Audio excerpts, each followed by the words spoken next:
Hi guys, welcome back to my channel. Today I'm going to be showing you guys how I get this bun and my curly bangs. I do have a curly bang video on my channel. It's super old. I'll link it down below where I show you how to do it with a hot iron.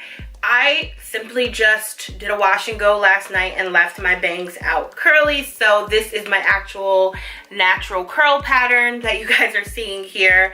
So I didn't do anything to them. I really just parted them, left them out, and then put my hair up in a bun. So if you guys want to see how I got this look, please keep watching.